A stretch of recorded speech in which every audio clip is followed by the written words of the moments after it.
Bonjour Génie Engineers, welcome to my problem a day series. In this video we're going to do a problem on steel design. We're going to calculate the design flexural strength of a beam. This is important if you're taking the FE exam or if you're just taking your steel design class. Now if you're here for the first time and you just want to learn about engineering or just how to engineer a better life, don't forget to subscribe and make sure you hit the bell so you don't miss out on future videos.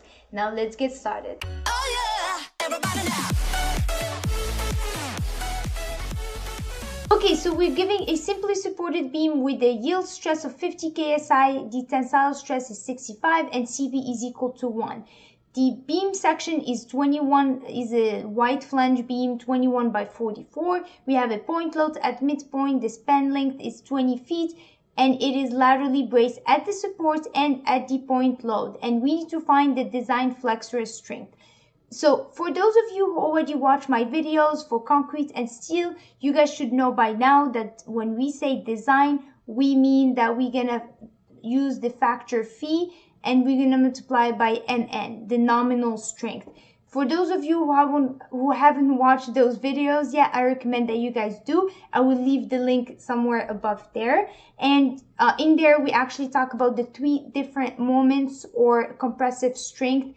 So we have nominal, we have design, we have factored, and these can be applied to either concrete or steel, flexural members or compressive members. I definitely recommend that you guys watch it. It's very important to understand the difference between the 3, especially for your FE exam or for your concrete and steel class. Okay, so let's take a look at CB before we start solving this problem. So here CB is given to us as 1.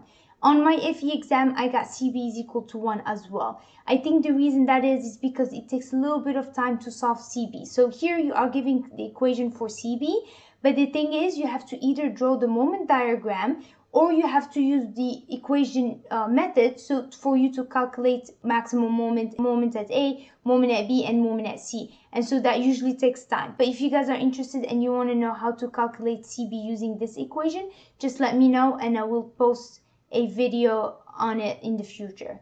Okay, but I would also like to go over this table right here. We have CB. I'm going to move that a little bit over.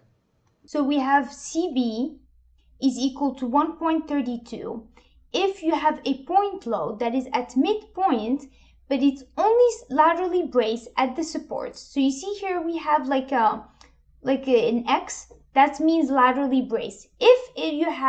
It is like our case, if it is laterally braced at the midpoint and the support, then you use CB is equal to 1.67. But you only use that if CB was not given to you. But if it's given to you, just use 1 and move on. I would also recommend that you guys take a little time, take a look at this table and just try to understand it in case you get it on the test. It's very important. Okay, so let's start now solving the problem. So let's write the equation first. So we have Mn is equal to Cb and so on. I'm going to write the equation as phi Mn because we need to find the design flexural strength. And also we're going to look at one of the tables, and usually these terms are given to us as phi. So there is no point of writing it without the phi factor. So let's just do that. So we have phi Mn is equal to Cb times MP minus, phi MP minus phi MP minus 0.7. We have Fy times Sx times LB minus LP. Divide that by LR minus LP. And this whole term has to be less than or equal to phi MP. LB is given to us is equal to 10 feet. Also LB has to be greater than LP, but it has to be less than or equal to LR. So just keep this in mind. Okay, so let's go to table, I don't remember which table, 3.2, and it's on page 166. So we're going to do table on page 166. So we have this section, it's W21 by 44. And on here we are giving phi MP, phi MR, phi B, phi LP, LR, and so on. So what I would like to do, instead of calculating phi MP minus 0.7 times FYSX, it's going to take you too long during the test. What I would recommend that you guys do, so if you look at here, they give you some terms that are very important to look at. So we have MR, which is this term right here. They're telling you that this term is equal to MR. So we forgot phi for this term too. So we have phi times this. So this term is phi MR, right? You can replace it by that. And then you're also giving BF, which is MP minus MR over LR minus LP. So if you look at this term right here, this, you can replace it with phi B phi. It's really easier than actually having to calculate all these terms. It's going to take you too long during the test, whereas phi BF is already given to you. It's already on the table. So we have MP minus MR, so that's what we have, divided by LR minus LP. So let me rewrite the equation so it's nice and clear. So we have phi MN is equal to CB times phi MP minus, we have phi BF times LB minus LP, and this whole term has to be less than or equal to phi MP. See guys, it's simple, straightforward. Now all we have to do is replace the terms. So let's do that. So we have CB is 1. Phi MP is equal to 358. Phi BF is equal to 16.8 times LB is equal to 10 feet minus LP, which is 4.45. So note guys something quick here. LP, we have it's 4.45, which is less than 10 feet. And 10 feet is less than LR, which is 13 feet. So we are okay. This checks. It's good to just, you know, check that just to be sure if it's satisfies. Okay, so once you plug in this in your calculator, you should get an answer of 264.72 Gibbs feet. So that is your answer. This is B. Now I would just like to add one more thing.